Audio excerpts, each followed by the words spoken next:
அகிலம் நியூஸ் நேயர்களுக்கு வணக்கம். இன்றைய பிரதான செய்திகள். முதலில் தலைப்பு செய்திகள். சஜித் தரப்புடன் கூட்டிணைவு, ரணில் விடுத்துள்ள விசேட கோரிக்கை. உள்ளூராட்சி தேர்தலுக்காக தெற்கில் குவியும் கூட்டணிகள். அமைச்சர்களுக்காக ஒதுக்கப்பட்டு ஆடம்பர குடியிருப்புகளில் இருந்து வருமான திட்டங்கள். தைப்பொங்கல் பண்டிகை முன்னேற்பாடு, பயணிகளுக்கு விசேட அறிவிப்பு. குறைந்த வருமானம் பெறுவோருக்கு மகிழ்ச்சியான தகவல். கொழும்பு துறைமுகத்தில் ஏற்பட்டுள்ள நெருக்கடி வெளியான காரணம். பட்டப்பகலில் கடத்தி செல்லப்பட்ட பாடசாலை மாணவி வெளியான அதிர்ச்சி காணொளி. டிப்பர் ரக வாகனம் மோட்டார் சைக்கிள் மோதி பயங்கர விபத்து, ஒருவர் உயிரிழப்பு. ரொனால்டோவின் வருகையால் புகழ்பெற தொடங்கியிருக்கும் சுற்றுலா தலங்கள். போதைப் பொருளுடன் தொடர்புடைய குற்றச்சாட்டில் 24 சந்தேக நபர்கள் கைது. தொடர்பான விரிவான செய்திகள். கட்சி தலைமையை பொருட்படுத்தாமல் அனைத்து கட்சிகளும் ஒன்றிணைந்து செயல்பட்டு வெற்றி பெற வேண்டும் என்று முன்னாள் ஜனாதிபதி ரணில் விக்ரமசிங்க கோரிக்கை முன்வைத்துள்ளார். கடுவளையில் உள்ள ஐக்கிய மக்கள் சக்தியின் உள்ளூராட்சி பிரதிநிதிகள் குழுவுடன் இடம்பெற்ற விசேட சந்திப்பில் இதனை குறிப்பிட்டுள்ளார். ஐக்கிய தேசிய கட்சியின் துணைத் தலைவர் ருவன் விஜயவர்தன, பொதுச் செயலாளர் தலதா அதுகோரல, தேசிய அமைப்பாளர் சாகல ரட்நாயக்க, முன்னாள் நாடாளுமன்ற உறுப்பினர் ராஜித சேனாரத்ன மற்றும் உள்ளூராட்சி நிறுவனங்களின் பிரதிநிதிகளும் குறித்த கூட்டத்தில் பங்கேற்றுள்ளனர். இந்த நிகழ்வில் மேலும் கருத்து தெரிவித்த முன்னாள் ஜனாதிபதி, இந்த இணைப்பு நாட்டுக்கு ஒரு நல்ல வாய்ப்பு. 1991ஆம் ஆண்டு பதவி நீக்கம் காரணமாக கட்சி இரண்டாக பிரியவிருந்தது. ஆனால் முன்னாள் ஜனாதிபதி ரணசிங்க பிரேமதாசவை கட்சியை பாதுகாத்து முன்னேறும் பொறுப்பை அவர் ஏற்றுக்கொண்டார். தலதா அதுகோரலவின் சகோதரரும் அப்போது தனக்கு உதவினார். இப்போது தலதா அதுகோரல அனைத்து கட்சிகளுடனும் பேசி ஒன்றிணைக்கும் பொறுப்பை ஏற்றுக்கொண்டுள்ளார் என்று குறிப்பிட்டுள்ளார்.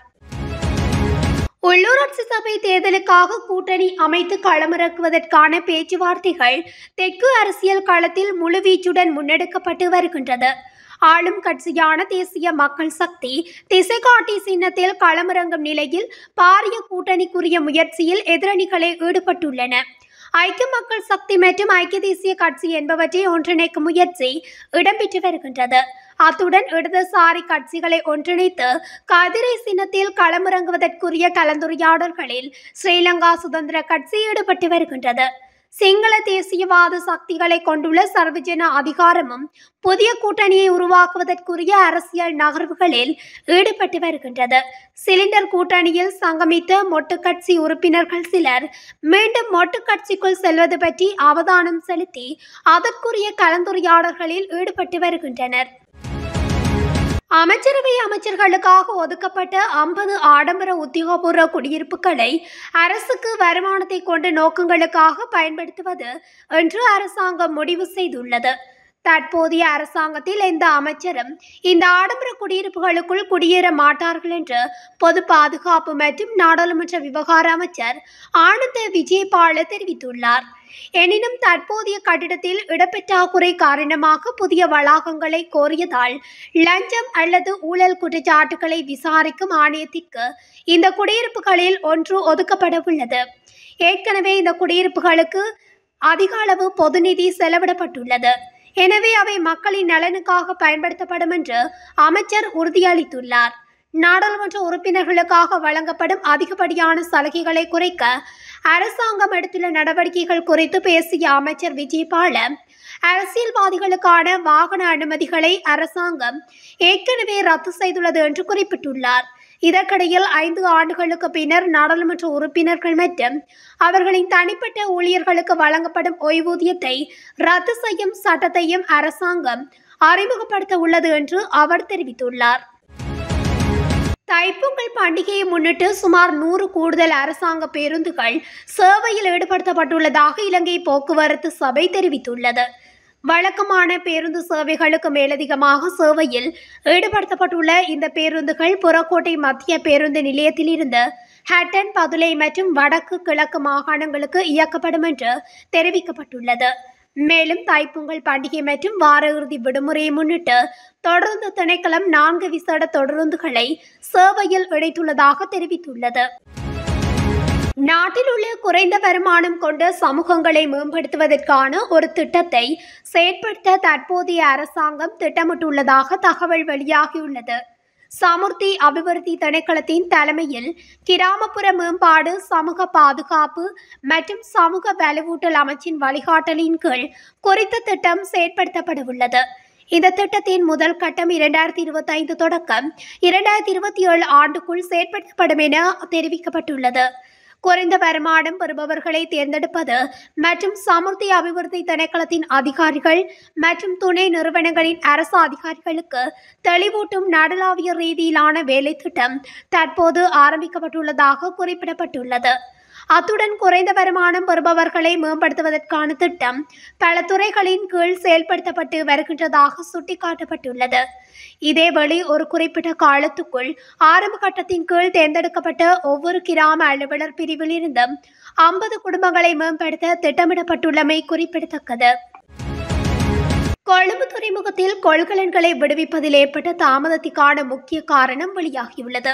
அதற்கமைய கொள்கலன் சோதனைகளுக்கான இடம் மற்றும் வசதிகள் இல்லாததே இதற்கு முதன்மை காரணம் என சுங்க ஊடக பேச்சாளரும் மேலதிக சுங்க பணிப்பாளர் சீவழி அருக்குட விசேட அறிக்கையொன்றை வெளியிட்டு குறிப்பிட்டுள்ளார். அத்துடன் இறக்குமதியாளர்கள், அனுமதி முகவர்கள், போக்குவரத்து முகவர்கள் மற்றும் கொள்கலன் அனுமதி செயல்முறைக்கு சரியான ஆதரவு இல்லாததும் தாமதத்திற்கு காரணம் என்று அவர் மேலும் சுட்டிக்காட்டியுள்ளார். தற்போது தினமும் 1500 முதல் 3000 ரூபாய் வரையான கொள்கலன்கள் இறக்குமதி செய்யப்படுவதாகவும் அவற்றில் 35% முதல் 40% வரையான கொள்கலன்கள் சோதனைக்கு தேர்ந்தெடுக்கப்படுவதாக அவர் தெரிவித்துள்ளார். இந்த நிலையில் ஏனையவற்றை மிக விரைவில் விடுவிக்க நடவடிக்கை எடுக்கப்படும் எனவும் அந்த அறிக்கையில் தெரிவிக்கப்பட்டுள்ளது. இதேவேளை கொழும்பு துறைமுகத்தில் 800 முதல் 1000 கொள்கலன்கள் தேங்கி கிடப்பதாக அண்மையில் தெரிவிக்கப்பட்டது.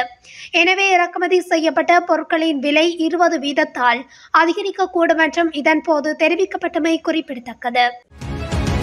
பாடசாலை மாணவியொருவர் கடத்தி செல்லப்படுவது போன்ற காணொளியொன்று தற்போது சமூக வலைதளங்களில் அதிகமாக பகிரப்பட்டு வருகின்றது. கண்டி கெலியோயா பிரதேசத்தில் நேற்றைய தினம் இந்த சம்பவம் இடம்பெற்றுள்ளதாக தெரிவிக்கப்படுகின்றது. வீதியோரமாக 2 பாடசாலை மாணவிகள் நடந்து வரும்போது அந்த வழியாக வந்து கருப்பு நிற வேனொன்றில் வந்தவர்கள் 2 மாணவியர்களுள் ஒருவரை வேனில் உள்ளே தள்ளி கடத்தி செல்ல முற்பட்டுள்ளனர். அந்த பகுதியினூடாக பயணித்த மற்றும் ஒருவர் அதனை அவதானித்து உடனடியாக குறித்த மாணவியை காப்பாற்றும் முயற்சியில் ஈடுபட்டுள்ளார்.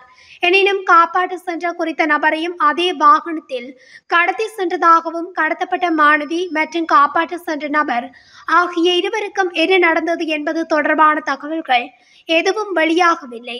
மேலும் சம்பவம் தொடர்பில் போலீசார் விசாரணைகளை ஆரம்பித்துள்ளதாக தெரிவிக்கப்படுகின்றது. ஹம்பாந்தோட்டை பகுதியில் டிப்பர் ரக வாகனம் மோட்டார் சைக்கிள் மோதி விபத்துக்குள்ளானதில் ஒருவர் உயிரிழந்துள்ளதுடன் மற்றும் ஒருவர் படுகாயமடைந்துள்ளதாக போலீசார் தெரிவித்துள்ளனர். இந்த விபத்து சம்பவம் நேற்றிரவு ஹம்பாந்தோட்டை இன்வெஸ்ட்மெண்ட் ஹெல்பாய சந்தியில் இடம்பெற்றுள்ளது. ஹம்பாந்தோட்டையிலிருந்து மெரிஞ்சிவெல நோக்கி வந்த டிப்பர் ரக வாகனம் ஹம்பாந்தோட்டையிலிருந்து அம்பலாந்தோட்டை நோக்கி பயணித்த மோட்டார் சைக்கிள் மீது மோதியுள்ளதாக தெரிவிக்கப்படுகின்றது. குறித்த விபத்தில் மோட்டார் சைக்கிளை செலுத்திய நபர் உயிரிழந்துள்ளதாக போலீசார் தெரிவித்தனர். மற்றொருவர் காயமடைந்து அம்பாந்தோட்டை பொது வைத்தியசாலையில் சிகிச்சைக்காக அனுமதிக்கப்பட்டுள்ளதாக போலீசார் மேலும் தெரிவித்தனர். விபத்து குறித்த டிப்பர் வாகனத்தின் சாரதி போலீசாரால் கைது செய்யப்பட்டுள்ளார். பிரேசில் நாட்டைச் சேர்ந்த உலக புகழ்பெற்ற கால்பந்தாட்ட நட்சத்திரம் ரொனால்டோவின் வருகை காரணமாக இலங்கையின் சுற்றுலா தலங்கள் உலக அளவில் பேசுபொருளாக மாறியுள்ளன. பிரேசில் கால்பந்தாட்ட நட்சத்திரமான ரொனால்டோ இந்நாட்களில் சுற்றுலா நோக்குடன் இலங்கைக்கு வருகை தந்துள்ளார். ரொனால்டோவின் இலங்கை வருகையின் போது ஸ்ரீலங்கன் விமான சேவையில் அவர் பயணம் செய்த புகைப்படங்கள் சமூக வலைதளங்களில் வைரலாக பரவிக்கொண்டிருக்கின்றன. இந்நிலையில் இலங்கையின் புகழ்பெற்ற சுற்றுலா தலங்களில் ரொனால்டோ பொழுதுபோக்கும் புகைப்படங்கள் தற்போது உலகளவில் பேசுபொருளாக தொடங்கியுள்ளன. ரொனால்டோவின் சமூக வலைதள கணக்குகளில் பகிரப்படும் குறித்த புகைப்படங்கள் பல்லாயிரக்கணக்கான ஆதரவாளர்களின் மேல் பகிர்வு செய்யப்படுகின்றமை குறிப்பிடத்தக்கது.